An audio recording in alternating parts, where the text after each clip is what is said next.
Hey crew, it's Pitt and I'm back with some more violent stuff.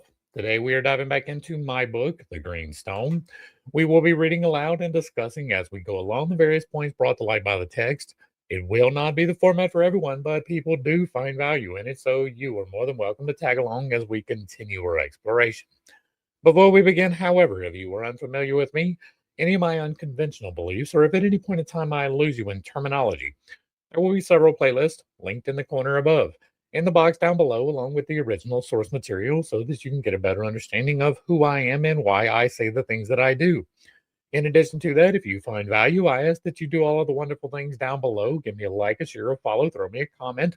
Whether you'd agree or disagree with anything that is stated, put it in the box down below, and if it remains respectful, it gets to remain up.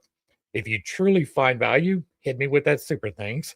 Consider joining for a membership or picking up a copy of any of my books. The first one, A Series of Unconventional Beliefs, is how I use the Holy Spirit to heal myself in 4 different ways. The second one, which we are reading today, The Green Stone, is the completion of Carl Jung's work in the Mysterium Conjunctionis and work with the archetypes. And the third book, A House Built Upon Shifting Sands, is a biblical deconstruction of the Bible using the Bible as the thing that destroys it.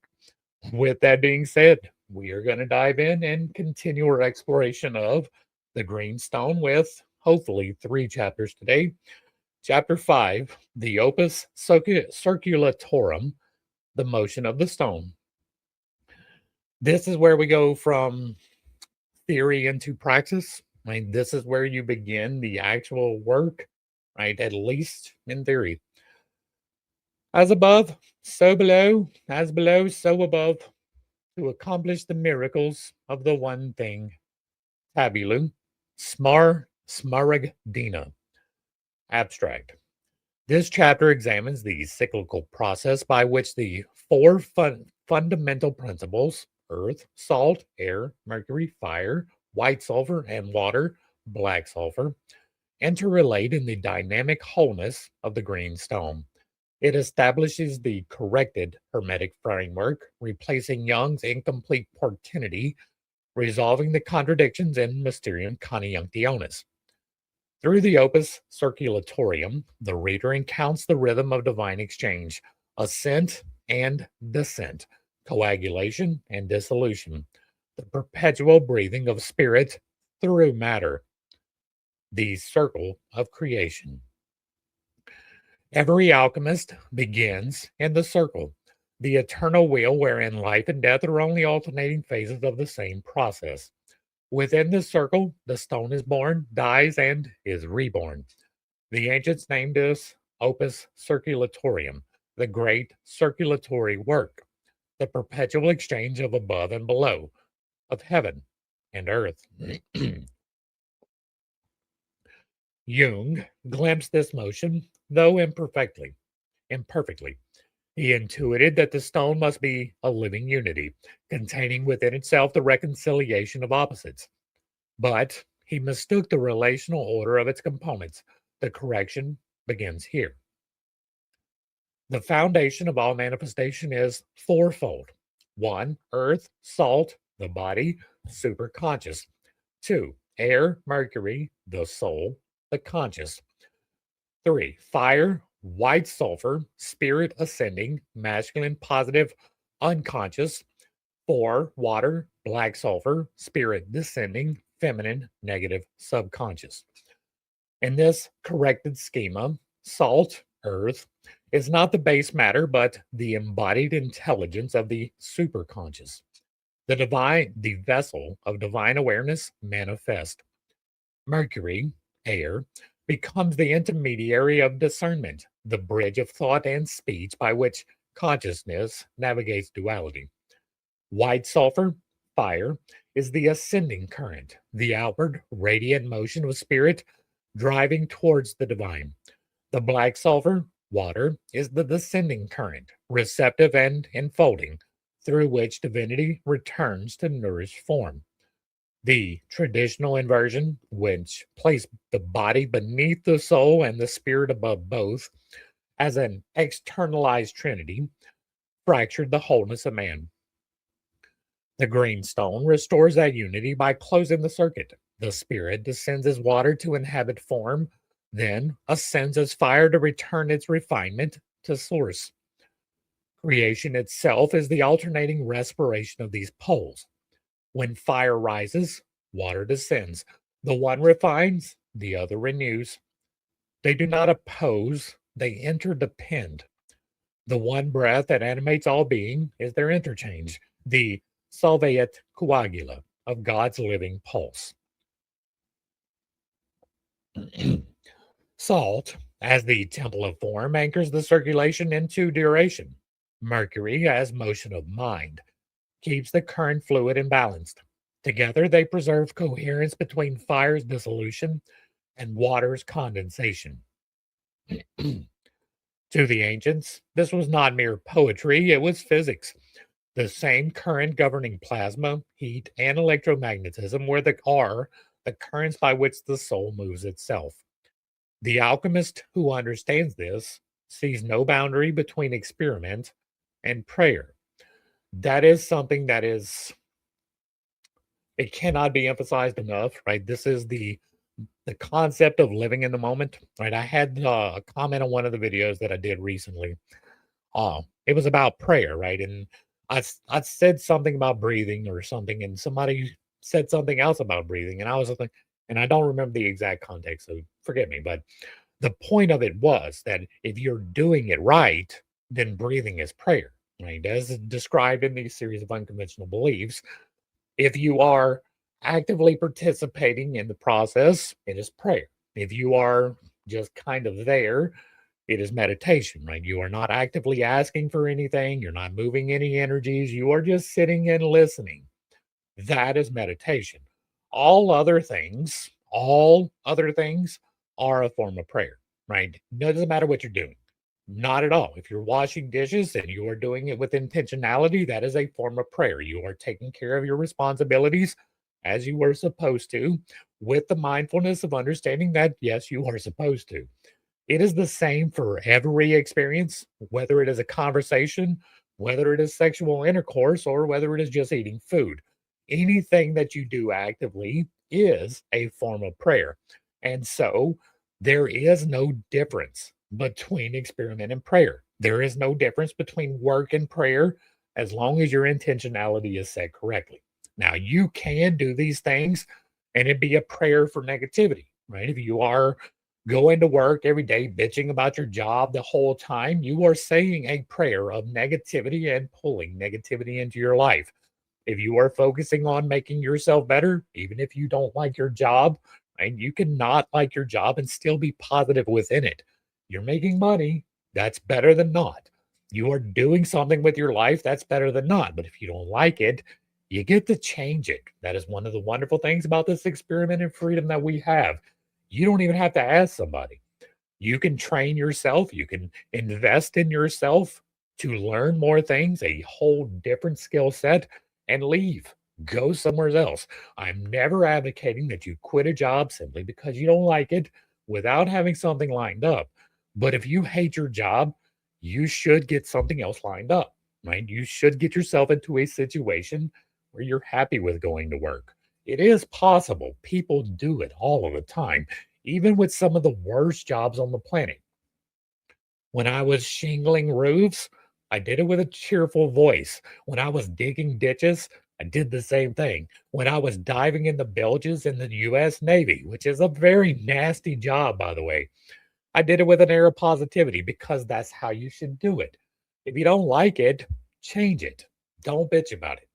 There is no difference between the experiment or work and prayer if you're doing it correctly. Back to the text. The circulation in man. Within the microcosm, the human being, the opus circulatorium unfolds as breath, heartbeat, and thought. Each inhalation draws the descending water, black sulfur, into the lungs. Each exhalation releases ascending fire, white sulfur, back to the world. The body, as salt, mediates between those poles. The soul, as mercury, interprets their language into awareness. The rhythm of this exchange is what the Hermeticists meant by the green life of the stone. The stone is green because it is alive, neither fixed nor volatile, but perpetually renewing. When salt becomes conscious of its own circulation, it becomes the living philosopher's stone. Matter aware of spirit, spirit aware of matter. Traditional psychology flattens the self into traits. The green stone restores the self as vibratory system, a harmonic sequence spanning consciousness, unconsciousness, and beyond. The eightfold circuit is not theoretical, it is experienced. It reflects the fourfold structure of the psyche, Mercury, sulfur, and salt, their eightfold polarization through Mercury motion and memory, the circuitry through which divine intention flows into embodied form. Each human, each human being is an octavo instrument. Consciousness plays upon eight strings, four primary, four resonant.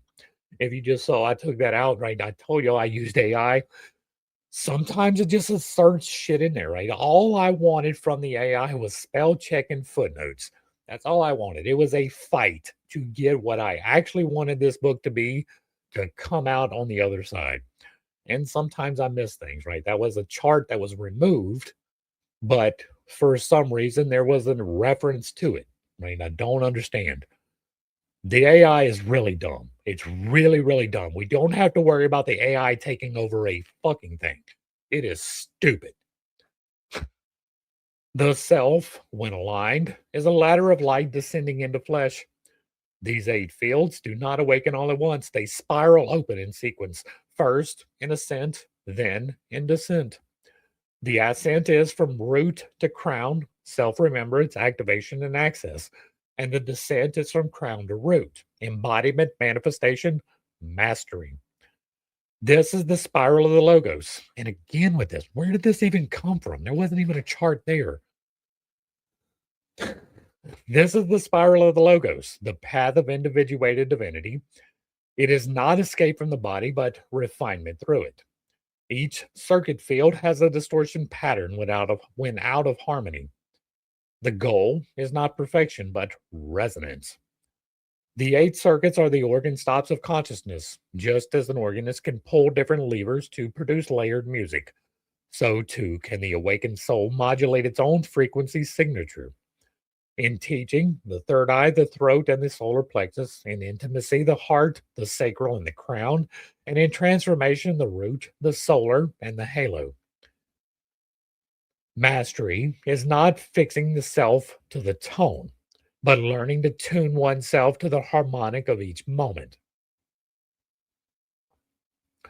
The eightfold circuit is not the end. It is the base layer upon which divine fractals unfold. Above it lies the 12-fold zodiacal resonance, beneath it the threefold flame. But the eight is central, the first closed loop of consciousness capable of infinite self-refinement. In its center is the stone, the transtemporal nucleus of all memory and light.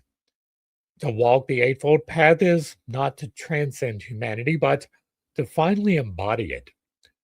In the macrocosm, the same principle holds. Stars burn through fire's ascent. Oceans rise and fall through water's descent. Winds of Mercury mediate the cycle, and the solid body of the world, salt, receives, transforms, and sustains. This is not allegory, but the literal correspondence of energy through scale. As Earth breathes through tectonic pulse and solar storm, so does the human body breathe through heartbeat and thought. Thus, as above, so below, is not a metaphor, but continuity. Each atom is a mouth through which the cosmos exhales. In Jung's reading of the conjunctio, the reconciliation of opposites remains psychological, a symbolic union within the psyche. But the alchemical truth extends beyond mind into ontology itself. The conjunctio is not merely a metaphor for seeking balance, it is the literal harmonization of energy polarities within all planes of being. When fire, ascending spirit, and water, descending spirit, unite through Mercury, the soul, in the vessel of salt, the body, the stone becomes luminous. The alchemist achieves what Hermes called opus perfectum, the perfected work. This union does not abolish distinction, it completes it. For in the true quartinity, difference is not error, it is the language by which unity speaks. We're going to discuss because this is a vitally important concept that is completely fucking wrong in everybody else's system. And I do not say that lightly, right? I don't say that you're wrong very often. I don't. I say quite often that there are many ways to get to the same place. Your path and my path do not have to be the same path, but there are some things that are just completely wrong, right? If you are living a life of violence, you are doing it wrong. If you are living a life of criminality, you are doing it wrong. There is no equivocation in that. It's okay to steal food to eat today. It is not okay to steal food to eat tomorrow. There is a difference in morality, right? It is okay to preserve your life. It is not okay to take from others to do for tomorrow. It is not okay to steal. Right? The immediate saving of your life supersedes any materiality. There is that. But it should be the minimum, right? If you're starving, you see a tree, you can pick a fruit to eat now. You can't pick a fruit to take with you. That is the moral difference. And so you should be aligning yourself with the betterment as much as you possibly can. Where this misconception comes in is that most of the spiritual systems, and by that I mean the esoteric ones, but Christianity is definitely lumped in there, have this concept that physicality is bad, that materiality is evil, and that's just fucking stupid. I apologize for the brash language, but it is. It is just functionally not intelligent, right? If God created you intentionally, the creator of the entirety of creation decided that you should be here in physical corporeal form, then why would you have to overcome all of the temptations of that form? You're not. You're not even supposed to. You're supposed to overcome the really bad ones, right? You are supposed to not steal from others. You are supposed to not kill others. You are supposed to have sex, just not with everyone, right? You are supposed to eat food, but not to excess, right? You shouldn't be packing on the poundage. There are things you can do and there are things that you can't do, but materiality in and of itself is not bad. God created you in materiality with the full understanding that you would be here. And there is a conception in spirituality that if you were accumulating things, that makes you bad. If you eat the wrong foods, that makes you bad. And those are a function of pride and greed, right? You're mad because the spiritual person is getting money. Well, if they're doing it correctly, right? If they're not out there deceiving people or stealing from people or misguiding people, although that is an argument, then there is nothing wrong with them getting money. There is nothing wrong with them enjoying money as long as that is not the end goal for their life. Because if that's your end goal, you're not doing it right? The love of money is the root of evil, not money itself. You should be able to lose anything. That doesn't mean you should never have anything. And so, this right here, this is a severe problem in spirituality writ large across various belief systems, and it is wrong. It is fundamentally flawed in the exact same way that it would be wrong if I told you that it was okay to just murder somebody. It is not, ever. It is never okay to murder somebody. You are not better than anyone else because you can resist a temptation that they don't. Just so you know, right? If you're walking around talking about you are better than someone else because of your spiritual practices, then you are failing, right? Just because I am here in a spirit of correction doesn't mean that I am better than anyone.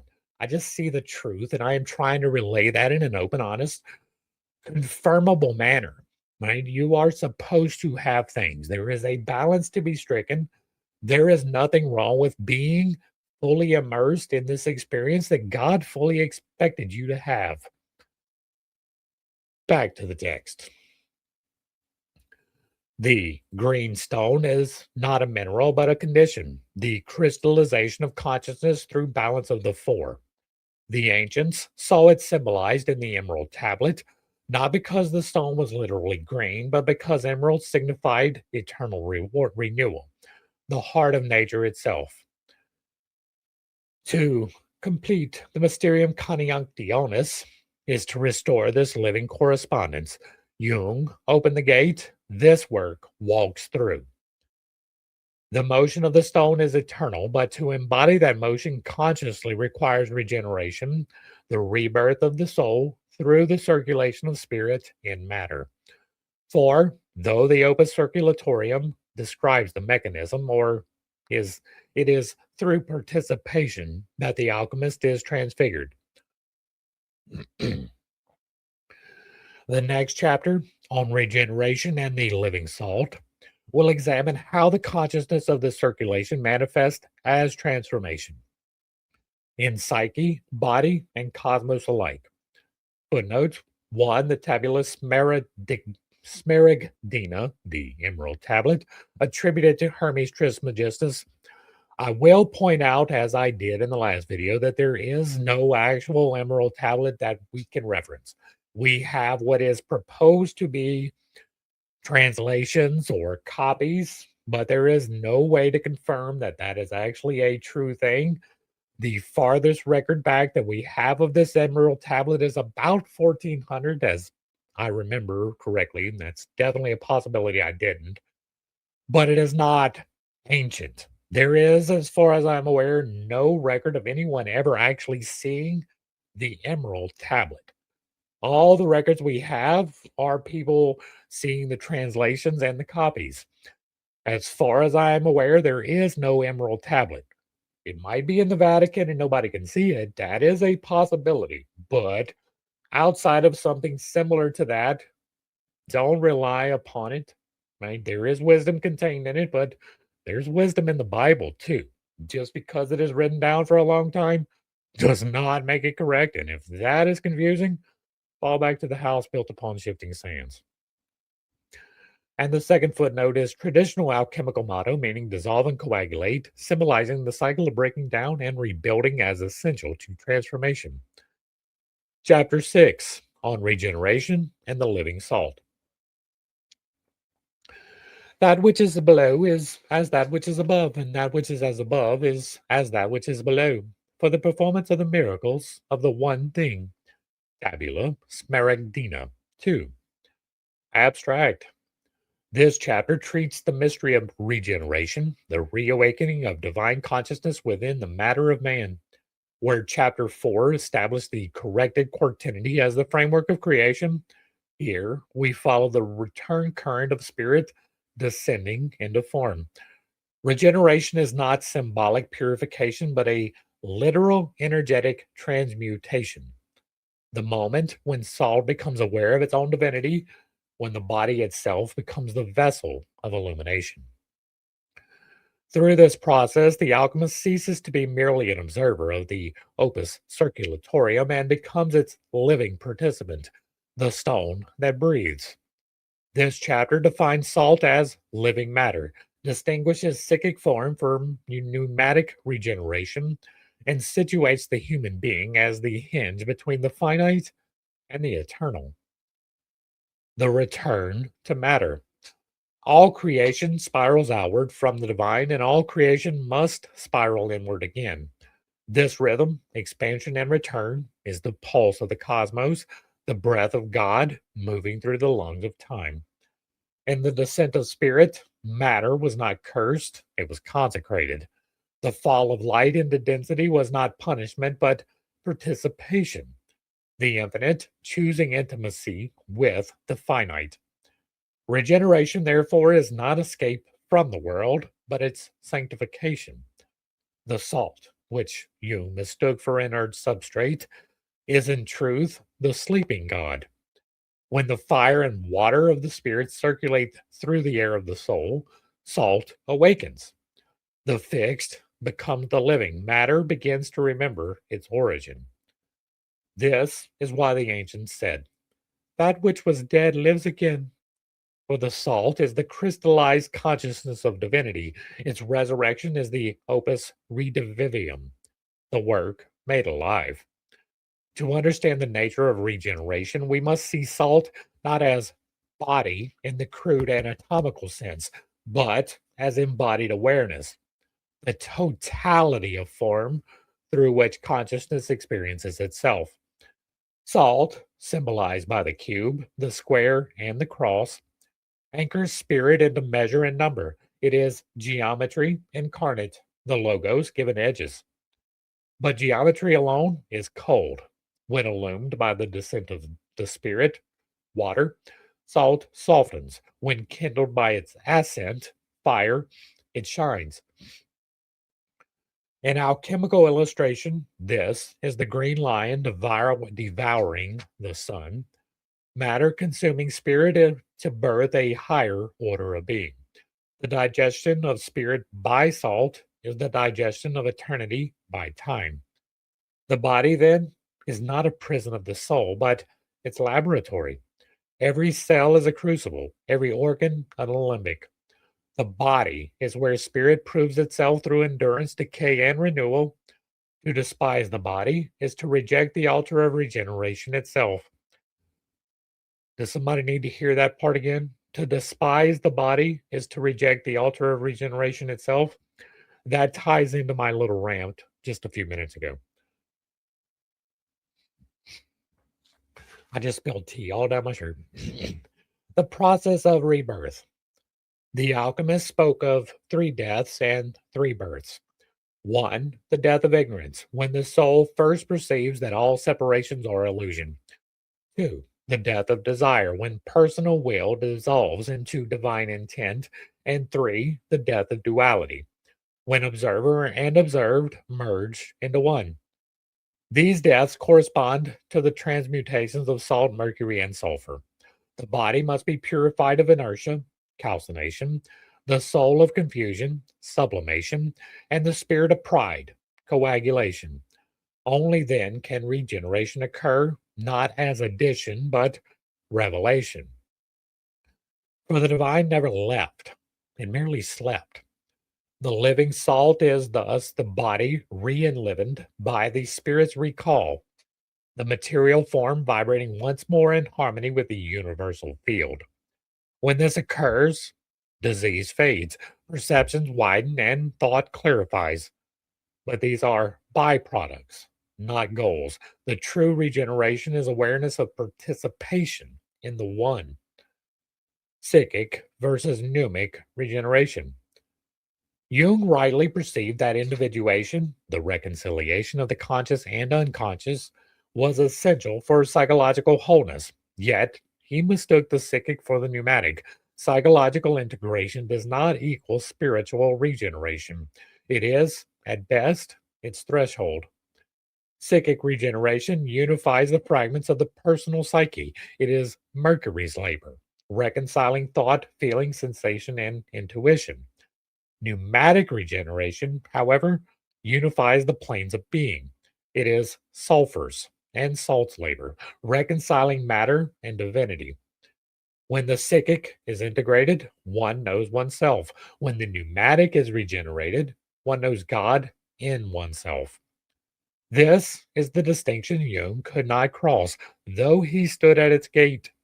His self was a projection of the pneuma into the psychic field, a reflection of the divine spark still clothed in symbol.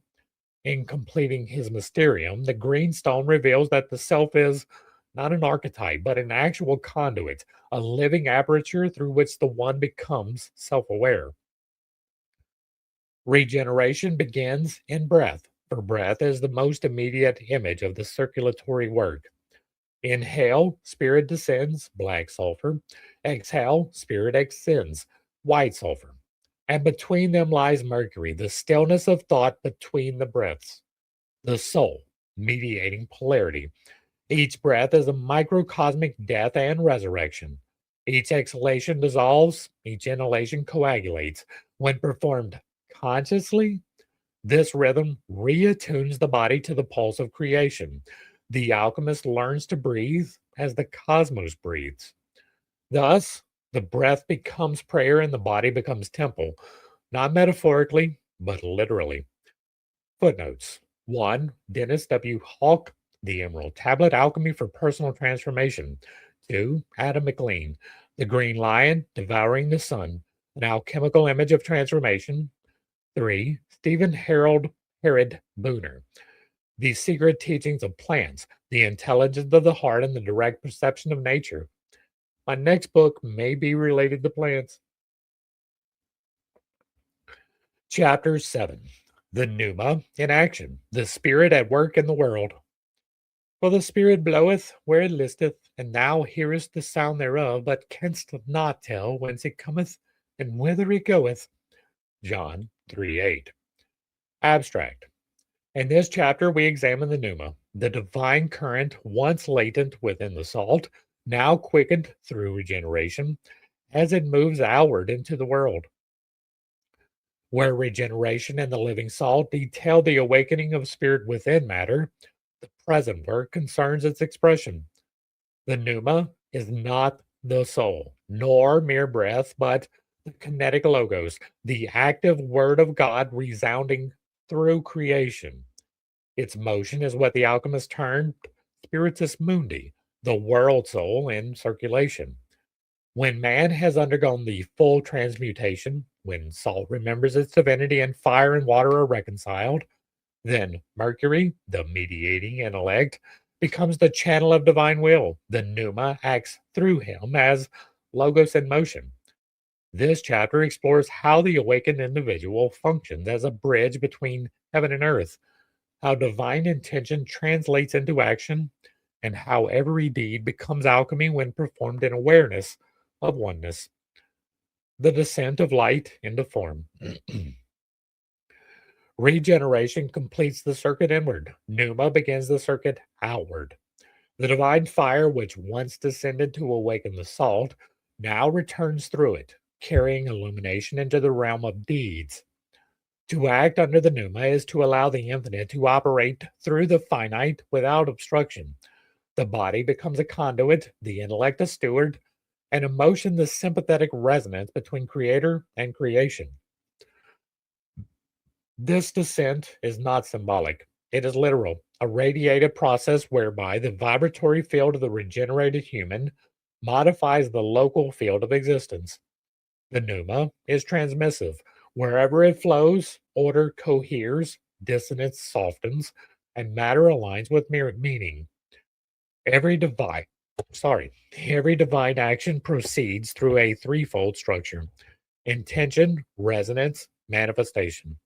1. Intention, the noetic fire, the spark born in the upper triad of crown, third eye, and throat. It is thought infused with purpose, the archetype emergent from unity.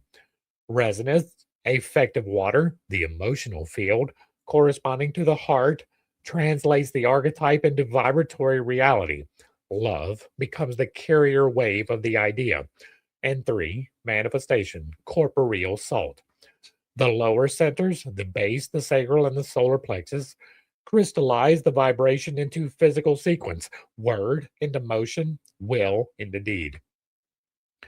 We'll pause right here for just a second, right? This first one, the noetic fire, the intention, that is the as above trinity, right? These top three right here, the throat, the third eye, and the crown, form the as above trinity. They are the link to spirit. The bottom one here, the corporeal salt, base, sacral, and solar plexus, are the as below trinity, the corporeality, the physicality, right? And you bind the as above and the as below through the heart, which is the middle one, the resonance, right? When the spirit is aligned with the body, it resonates through the heart into creation, creating what you actually want in your life. Back to the text. This triad reflects the trinity of spiritus, anima, corpus, the active flame, the mediating wind, the receptive earth. Only when the three act as one does divine operation proceed without distortion. Thus, action is not merely mechanical effort, but the continuation of spirit by other means. They are philosophical reflections of natural law, restated in the language of direct experience. The 8 stages of crystallization. Manifestation unfolds in an octave, a harmonic sequence from pure idea to realized experience. These 8 phases mirror the eightfold circuit of the psyche. We have a chart. It is headed phase, plane, function, description. 1. Seed, divine, oversoul, pure intention enters the field as silent potential. 2. Descent, intervention, crown. The intention aligns with the soul contract and archetype. 3. Blueprint, expansion, third eye. The idea takes symbolic form, images, and geometry. 4. Command, manifestation, throat. The word is spoken, or expressed into time. 5. Bond, thought, heart. Resonance with others begins, feedback loop initiates. 6. Charge, motion, solar. Energy is committed towards realization. 7.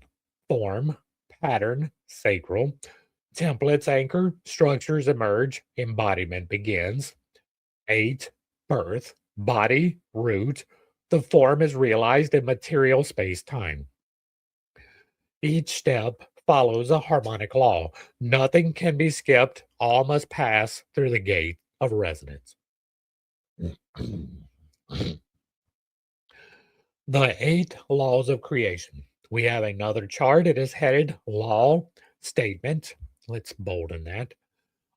It is headed law statement operative meaning. Why is it not letting me do this?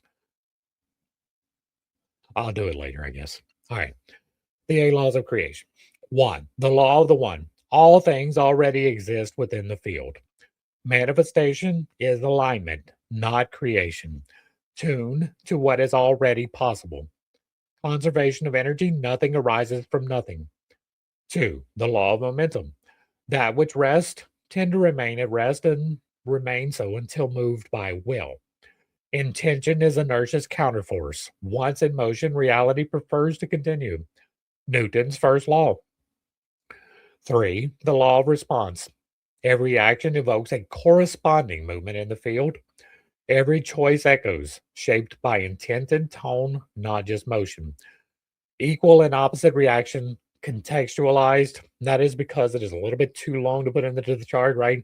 It is not necessarily equal and opposite. It is equal and magnified more than it is opposite.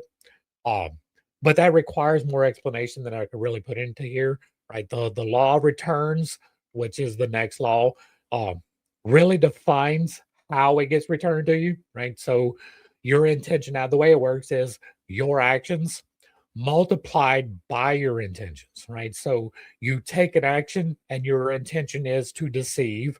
What will be returned to you is multiplied deception. If you take an action and your goal is to illuminate, what will be returned to you is multiplied illumination. That is a very basic understanding of how it works, the series of unconventional beliefs. I get into it a little bit deeper. That's why I didn't necessarily do it here. Uh, but also, this was something that the AI fixed, even though it was not supposed to. 4. The law of returns. What you emit compounds until it reaches its natural peak. Effort builds exponentially, benevolent or destructive. Beyond balance, collapse. Geometric growth, the squared cube principle. What this basically states is that you will receive returns magnified by intention until it reaches the null point, right? The squared cube, there is for every bit of growth, there is a tripling, right? So for you to go from 5 foot to 6 foot, your mass has to pick up another third instead of just a fraction. Basically, that is a very basic understanding of the squared cube law. 5. The law, similar statement, something is wrong here. The hard draws operative mean the law of attraction. These two chart, that's what it is. Why? Why? Okay, I'll deal with that later. This should be one block, right? Instead of two. It is the law of attraction. Similar statement frequencies converge. The heart draws operative meaning into orbit, those harmonics most like its own, and magnetic analog in physics, nature clustering resonance. Like attracts like. 6. The law of genders. All things contain creative, feminine, and destructive, masculine aspects. The two fires must balance or the structure warps. Polarity charge balance in electromagnetism. 7. The law of rhythm. Every motion oscillates. Peaks and troughs are inevitable. Acceptance of rhythm is mastery of time. Wave mechanics, pendular motion. 8. The law of purpose. Everything serves, even error. Alignment with higher intention reclaims missteps as fuel. Teleology, self correcting systems. These are not commandments, they are observations of flow. To work with them is to become coherent with reality's movement, not manipulated. Every delay, obstacle, or reversal is not punishment, it is field feedback. It reflects one of four distortions. 1. Misalignment, the desire conflicts with the soul contract. 2. Distortion, the intention arises from unresolved trauma.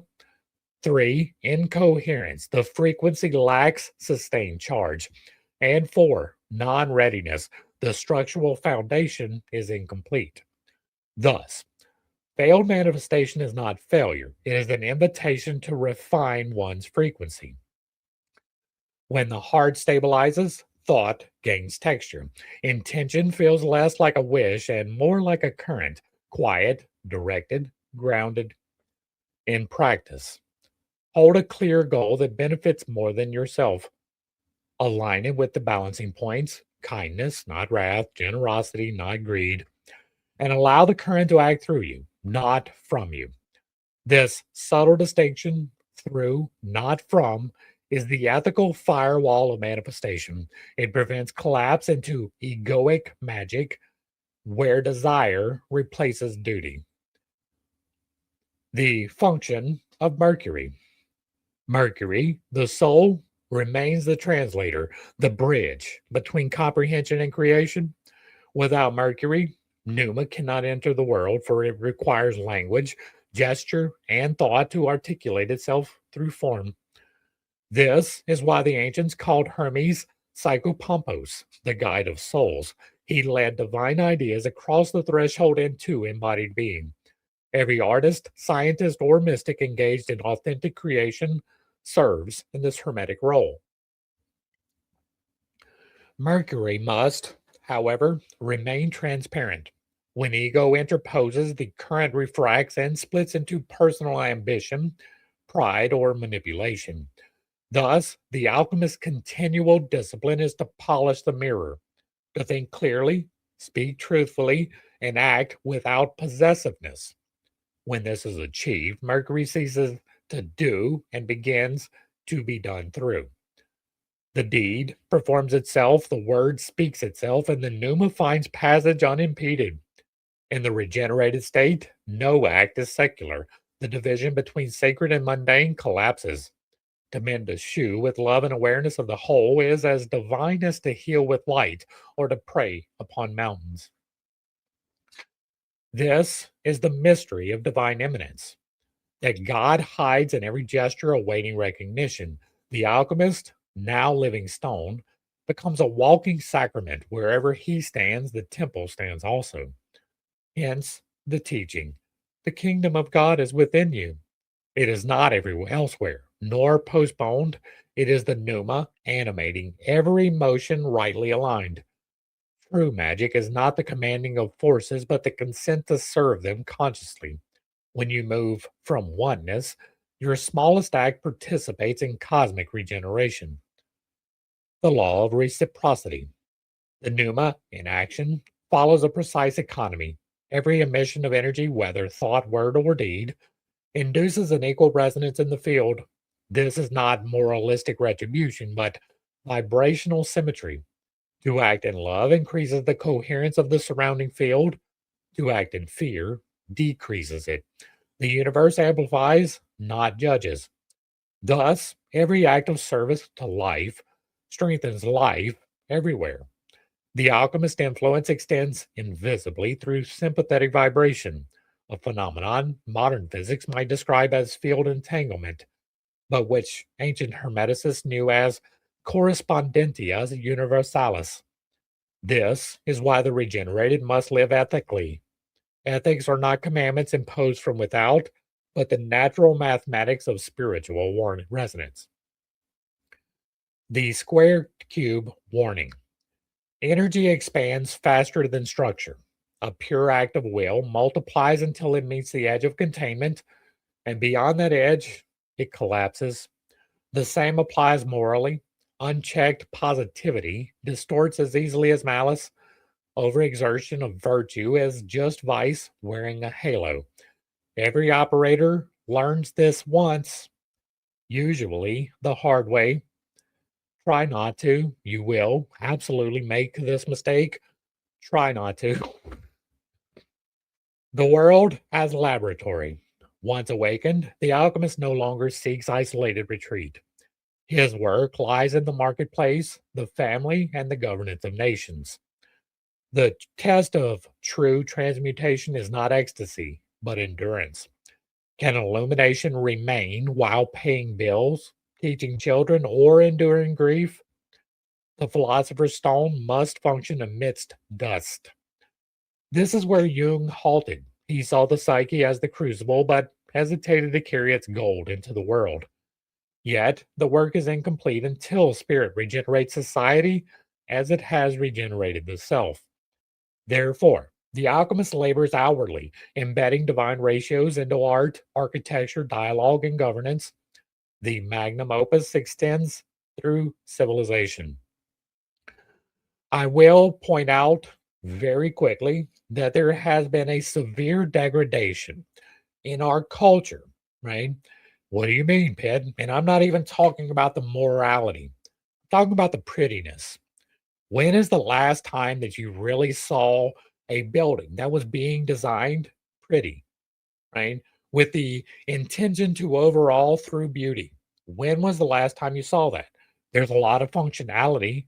There's a whole lot of concrete walls and similarity, regularity, no real change, not a whole lot of the Enlightenment, right? But if you go back to ancient history, everything they built was built with the aesthetic in mind, right? If you go back to Rome, pretty much the entire city was built with aesthetics in mind. You go back to Egypt, various places built with the aesthetic in mind. Now, that aesthetic and my aesthetic may not be the same aesthetic, but that was in mind.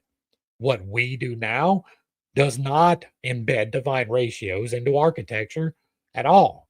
It spits it puts into the architecture functionality, which is fine. You should be able to use a thing and cost reduction, but there is no make it pretty, right? And there should be.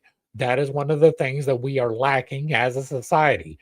We should not be functioning, or we should not be focusing on function as much as resonance, humanity, or the inspiration of others, right? If we build a building that is like the Parthenon, that inspires other people to greatness. If we build something that looks like the local courthouse, it inspires something completely different.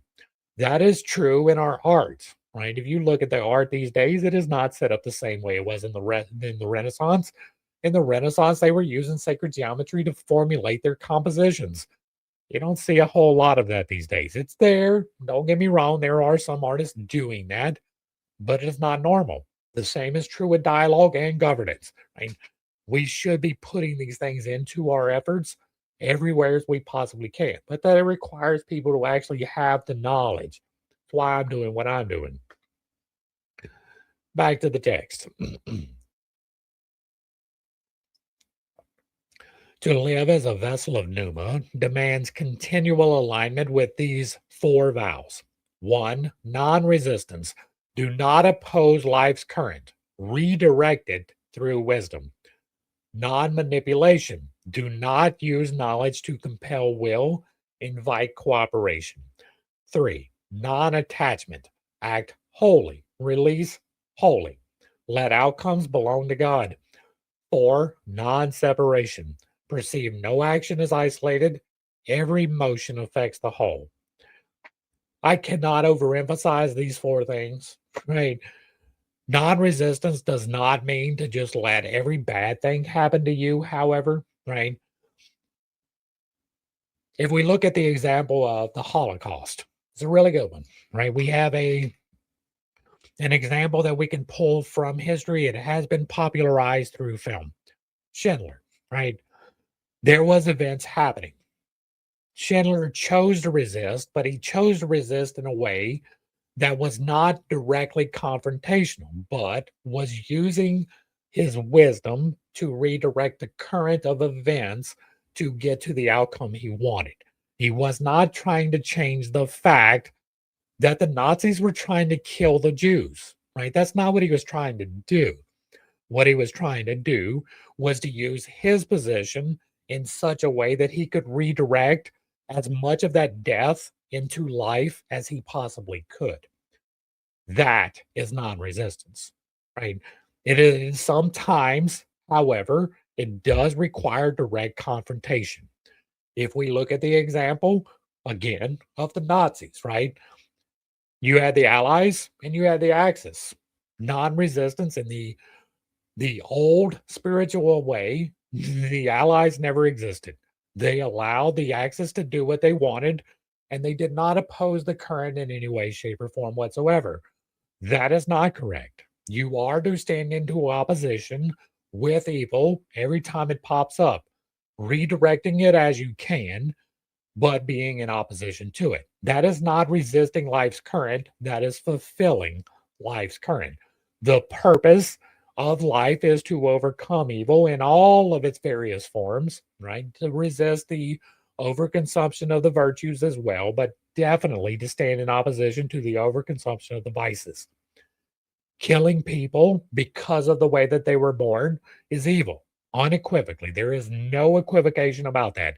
If you are killing somebody because of their skin tone, because of their religious systems, or anything even slightly arbitrary in such a manner, you are doing it wrong and you should be opposed.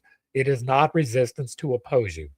It is important to point that out because some people can take this in the wrong way, right? Life's current was that World War II would happen. Redirecting it through wisdom is choosing to fight for the Allies instead of the Axis. That's the main differentiation for this particular concept. Part 2, right? Section 2, non manipulation. I cannot overemphasize this. Do not try to interfere with someone else's free will in any way, shape, or form whatsoever. Even healing somebody without explicit consent is a problem. And I ran into this myself recently, right? Jason, if you hear, you will get the reference for sure. But there is a whole deal been going on for the last couple of weeks with Candace Owens, Turning Point, and all of that situation. I was very tempted to get involved in that. And there was a conversation that happened in the comments about needing it to go away. And so I decided I was going to make it go away, right? Not by making a video like I normally would do, but instead by energetic investment. And so I energetically invested myself into protecting someone. That was a bad idea. I was informed in no uncertain terms by multiple sources that I was to retract that information, right? I was like, well, he doesn't even know what's going on with this energetic investment that is happening towards him. I'm just going to shelter him. Right? He doesn't know about it. Maybe I don't need the consent. You need the consent. 100% do not attempt to manipulate, right? That was simply trying to protect someone, right? I was not trying to affect the outcome. I was not trying to bolster him as much as deflect the negative intentions that were sent towards him. Don't do it. It is that simple. If you need to protect someone, talk to them. Get the consent. Otherwise, let it ride. Do not interfere whatsoever in someone else's free will. You cannot interfere in their lessons, or it will be a lesson for you. Non-attachment and non-separation, we've already really hit, right? You are meant to have things. There is nothing wrong with having possessions. I love my house. I love my computer. I like playing video games. I like my tea, right? There is nothing wrong with this. But if I lost all of this, it is not going to destroy me. That is non attachment, right? I love having all of these things, but if they went away, gone. Oh, well, I'll start over. I've done it before. That is non attachment, not, well, I don't need anything from the multiplane. That is pride. Non separation, right? You are separated from everyone else. You are here for your experience, but that is intricately interconnected with everyone because you are an expression of the spirit. They are an expression of the spirit. And so, much like that non manipulation, you should allow them to have their experience through the spirit with as much free will as you can possibly do. Now, if it bears directly upon you, that is a different situation, right? You should not separate yourself in the arbitrary ways, right? You are not different from somebody because your skin tone is different. You're both human. You can use blood close to interchangeably. Yes, blood types exist. But other than that, right, it doesn't matter if it's black A positive or white A positive. A positive will save the same life. That is communally true. You can take a heart from a human and put it in another human, and you save their life. That is non separation. But you are here for you. You are here for your experience. And as such, you should fully embody your experience. That's a whole lot of caveats, right? But this is basically the same thing. I'm just extrapolating. Back to the text. These are not ascetic denials, but affirmations of participation. In practicing them, one learns the deeper rhythm of divine reciprocity. To serve is to create, to yield is to become strong. Oh, before we get too far away, right? When I was talking about this situation with the Candace Owens thing, I discovered that I don't have to put out the energetic and right. I don't have to shield them. I can set the intentionality for the betterment, and it works just as well without the energetic investment.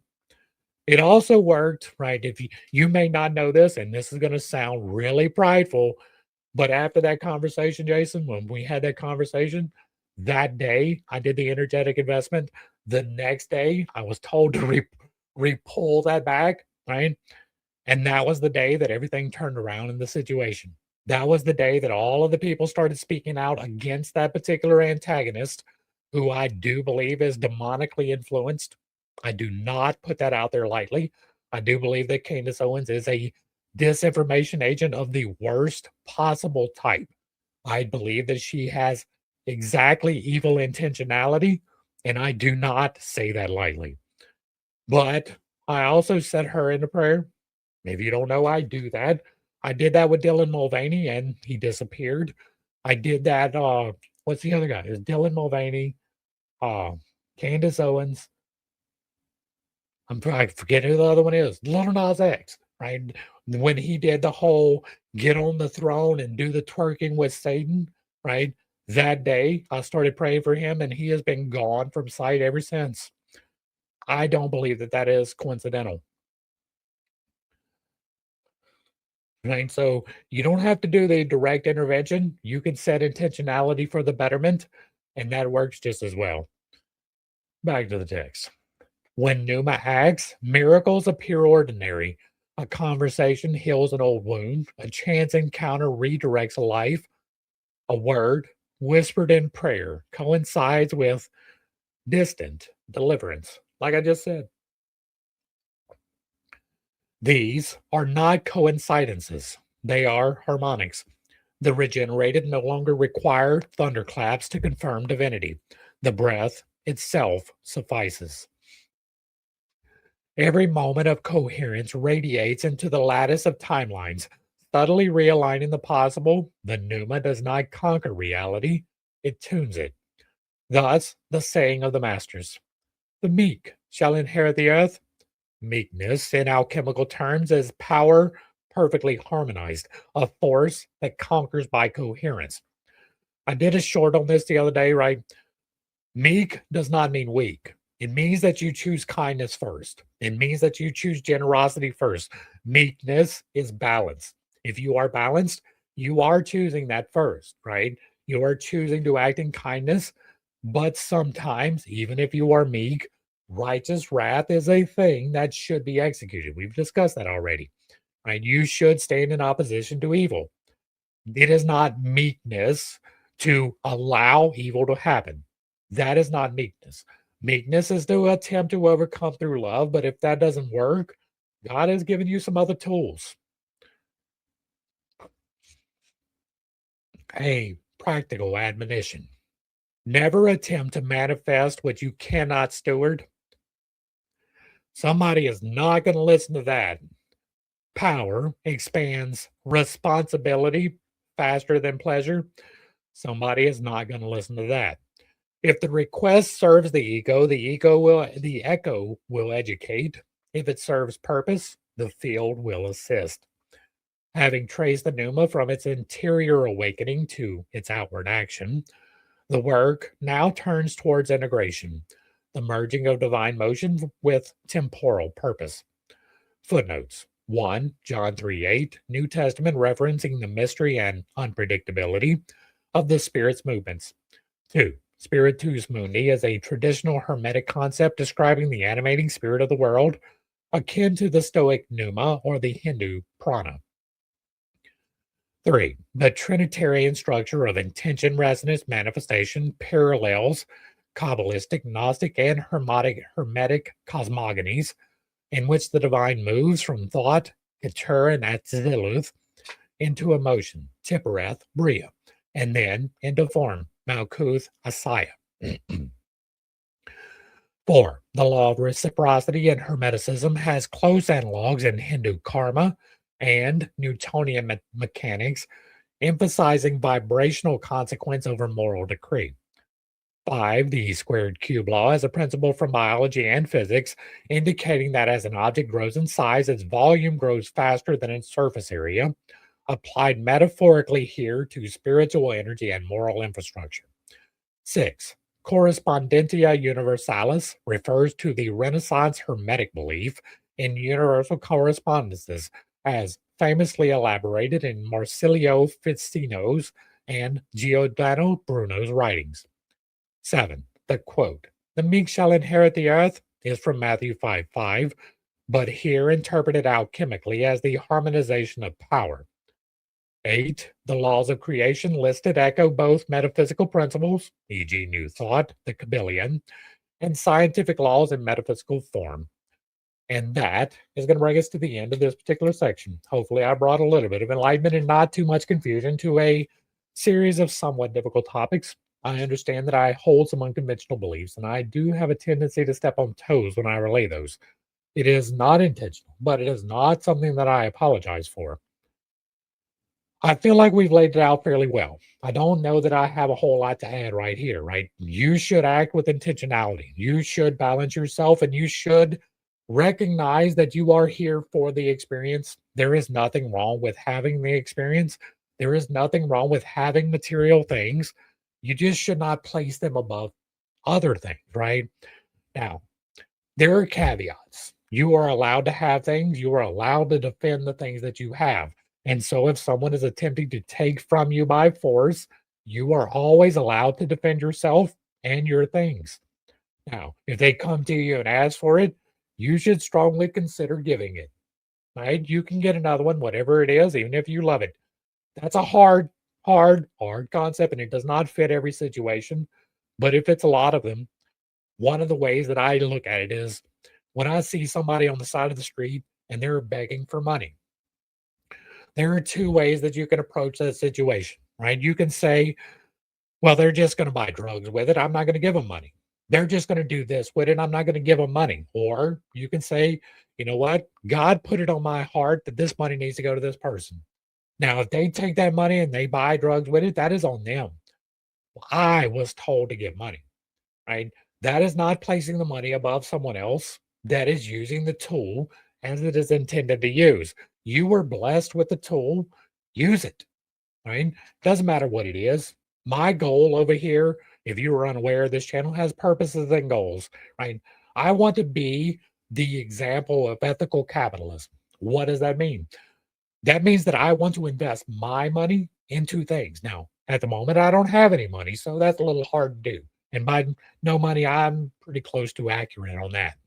But my bills are paid, I am provided for, we get to eat, all of the utilities are done, but there's not a whole lot of extra spending, right? Everything is just barely maintained at the moment, but we're in a cycle of creation. My goal is to take my money and to invest it into other people as much as I possibly can, to throw away as much money as possible. Because if you are stacking billions of dollars, you are doing it wrong. I don't care how good your venture is. You should be reinvesting that into something. You should not. There is nothing wrong with having $1 million home. I find no problem with that if you are doing things spiritually correct, right? If you're not lying and deceiving, if you're not manipulating and using energetic investment for sure, right? But if through the labors that you have, you get a lot of stuff, there's nothing wrong with that. Now, if you love that stuff too much, there is. That is the whole parable of sell all that you own and come and follow me. It was never about selling the stuff. It was about the fact that he knew that the guy didn't want to sell his stuff. It was, he loved the stuff more than the mission. Don't do that. Love the mission over the stuff. I want stuff, but if I don't get stuff, I'm fine, right? I have lived in poverty before, even more than I am in now, for damn sure. And so if it happened again, I can make it through. I don't love the money. The money is a tool. I want money so that I can help people. That is the goal of the work. If you like what I'm doing over here, let me know down below. Give me a like, a share, a follow, throw me a comment. Whether you agree or disagree with anything that was stated, put it in the box down below. And if it remains respectful, it gets to remain up. If you really like what I'm doing, hit me with that super thanks. Consider joining for a membership or picking up a copy of any of my books or reaching out through any of the links provided down below. To the crew, thanks for hanging out. I appreciate every single minute that you are here with me, and I am praying for you every single day. Until next time, I love you. God loves you. You are perfect, whole, and complete just the way that you are. And this has been Pittstake. Peace. Thank you, Lord.